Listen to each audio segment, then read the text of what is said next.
Cześć. Ostatnio zauważyłem, że dużo osób w internecie szuka informacji o tym, jak na OBS-ie odblokować ekran, to znaczy jak zrobić, żeby nie mieć czarnego ekranu. Powiem szczerze, jest to sprawa dosyć dziwna, ponieważ wystarczy zmienić jeden parametr w systemie Windows od strony Windowsa. Większość osób sugeruje, żeby zmieniać konfigurację sterownika NVIDIA.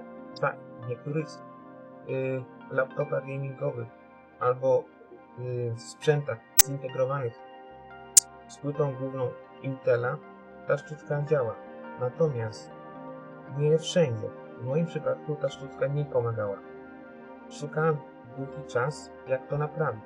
I znalazłem.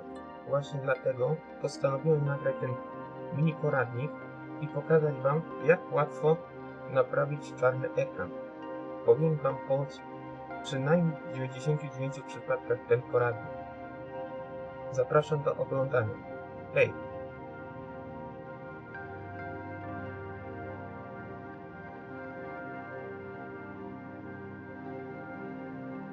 Krok pierwszy. Demonstracja obecnej sytuacji z OBS.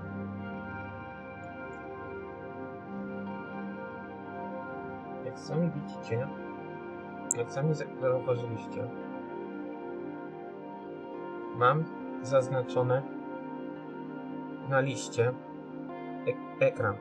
Jeden z tych ekranów jest nawet aktywny, ale nierozpoznawalny przez OBS-a. Zobaczcie, gdy wejdę we właściwości tego urządzenia, jest zaznaczony drugi ekran. Jednak nic nie zrobimy, po prostu go nie widzi. Ale żeby to naprawić, należy wykonać następujące kroki.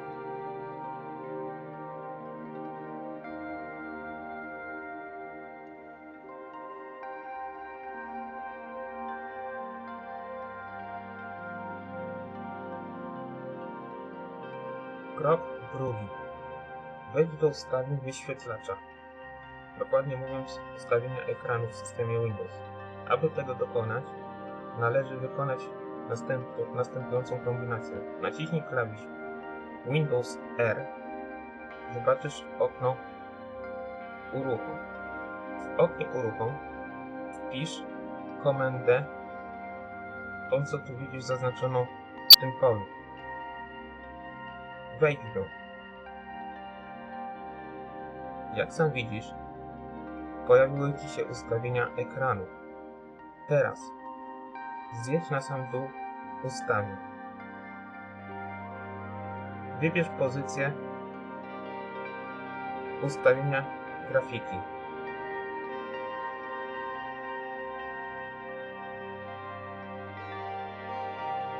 Dodaj aplikację OBS do listy wyjątków.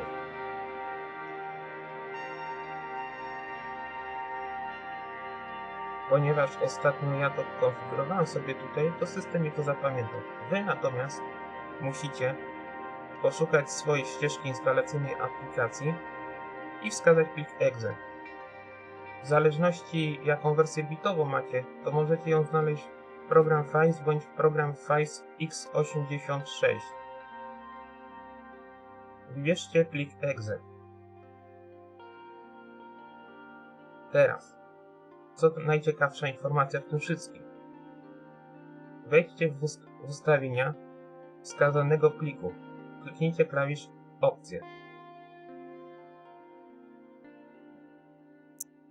W ustawieniach, a dokładnie mówiąc w opcjach, które Wam się pojawiły, macie 3 opcje do wyboru. I uwaga, teraz najciekawsza informacja w tym wszystkim. Oszczędzanie energii jest powiązane z kartą Intel.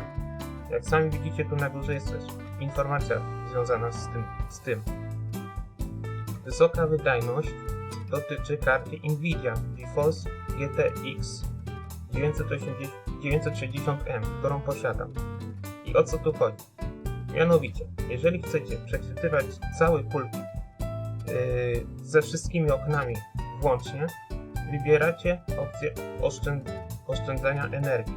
Natomiast jeżeli chcecie przechwytywać same okna bez pulpitu, to wybieracie wysoka wydajność.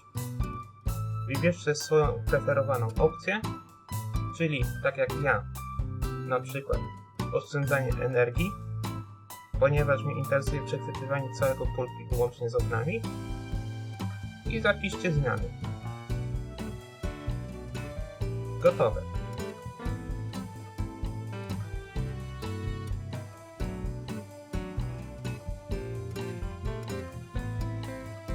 Krok trzeci i ostatni. Sprawdzanie zastosowanych ustawień. Otwórzcie swojego OBS-a. Widzicie?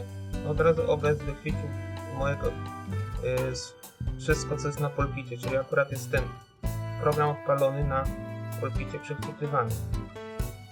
I dlatego, ponieważ sam siebie przechwytuje, to macie dubla. Ale działa. Sprawa rozwiązana.